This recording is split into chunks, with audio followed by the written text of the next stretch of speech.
जय भोले की हर हर महादेव बम बम भोले। आज मैं आपको सुख सागर 10वें स्कंद का 54वां अध्याय सुना रही हूँ। शिशुपाल पालक सभी राजन को संहार, यदुपति सो अभिमान वश भे रुक्मी की हार। रुक्मणी संग यदुनाथ को मंगल व्याह उच्छाह, द्वारावती वसी सबे लही आनंद अथाह। सुनी श्री सुखदेव जी बोले, हे राजन, फिर सब राजा क्रोध होकर अपने अपने वाहनों पर चढ़ अपनी अपनी सेना के साथ श्री कृष्ण जी के पीछे पीछे दौड़े। यादव लोग उन्हें पीछे से आक्रमण करते हुए देख अपने अपने धनुषों की टोकार पर युद्ध के लिए सामने खड़े हो गए। दोनों ओर से भयंकर घमासान युद्ध होने लगा। यादव लोग शत्रुओं का संहार करने लगे। जरासंध आदि कुपित होकर यादवों की सेना के ऊपर शास्त्र शस्त्रों की वर्षा करने लगे।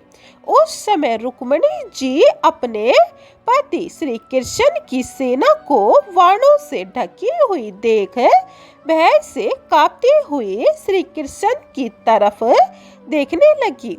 उस समय भगवान हंसकर बोले, हे शुभ, तुम डरो मत, अभी अभी शत्रु सेना का संहार किए देता हूँ।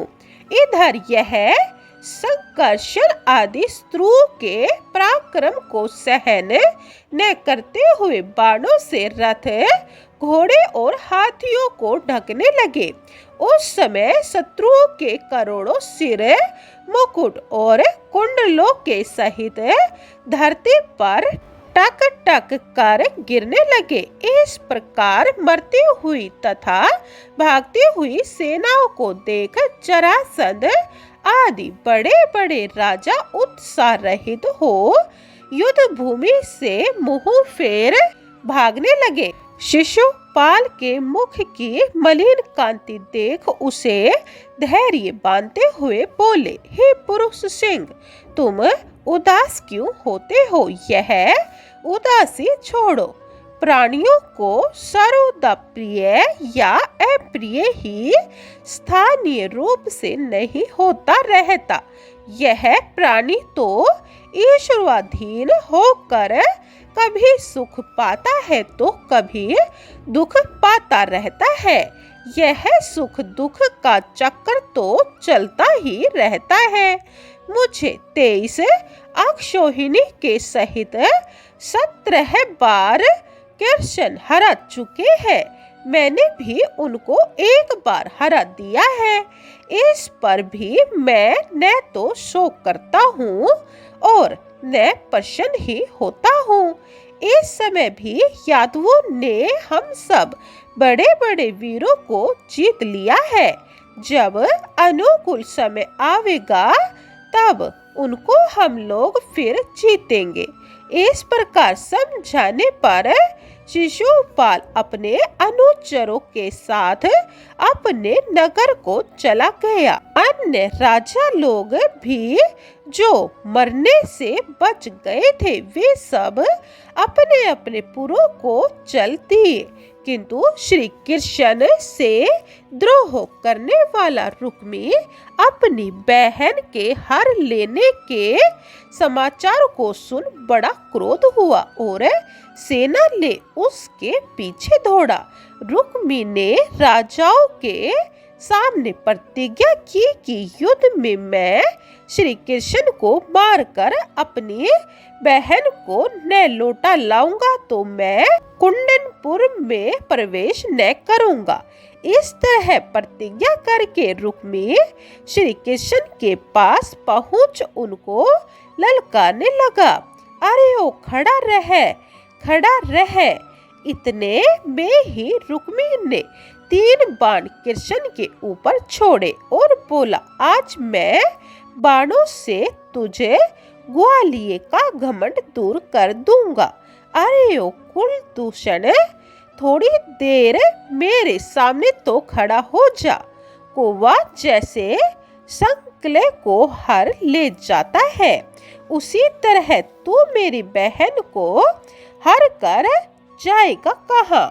हे मद, मेरे बाणों से जब तू नहीं मारा जाता, तब तक रुक्मणी को छोड़ दे। इस प्रकार उसके घमंड भरे वचन सुन कृष्ण भगवान मुस्कुराए और फिर रुक्मी के धनुष को काट कर 6 बाण उसके मारे और 8 बाणों से घोड़े मार दिए। 2 बाणों से सारथी को मार गिराया। 3 बाणों से उसकी ध्वजा काट कर गिरा दी। रुक्मी ने तत्काल ही दूसरा धनुष हाथ में ले लिया और उस पर 5 बाण चढ़ा श्री कृष्ण के ऊपर मारे।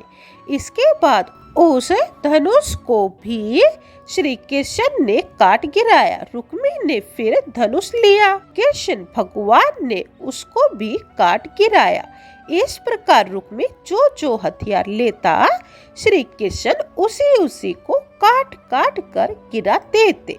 फिर तो अत्यंत कुपित हो रुक्मी एकदम रथ से कूदकर श्री कृष्ण के ऊपर आकर झपटा।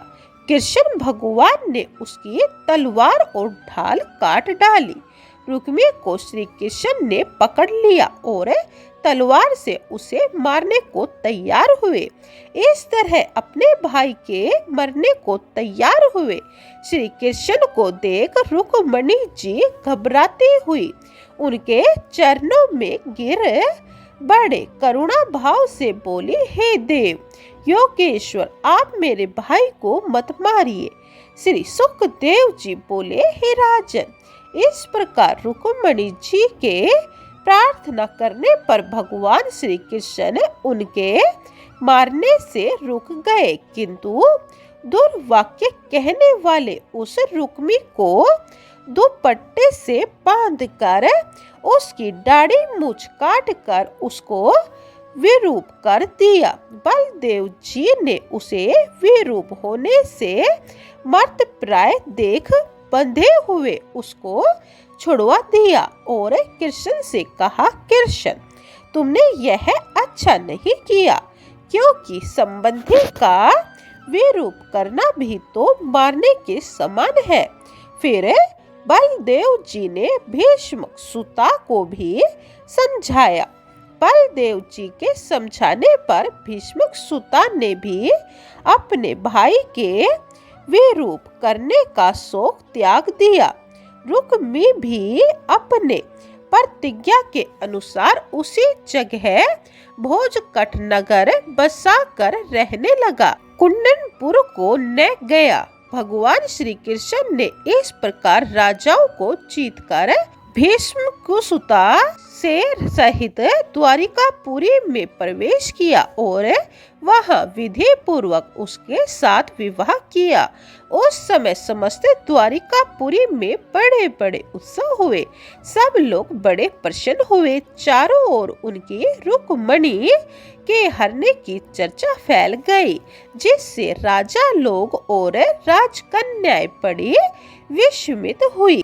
बोली कृष्ण भगवान की जय। 54वां अध्याय समाप्तम। जय भोले की 55वां अध्याय यह आप दूसरे वीडियो में सुने। जय भोले की हर हर महादेव बम बम भोले।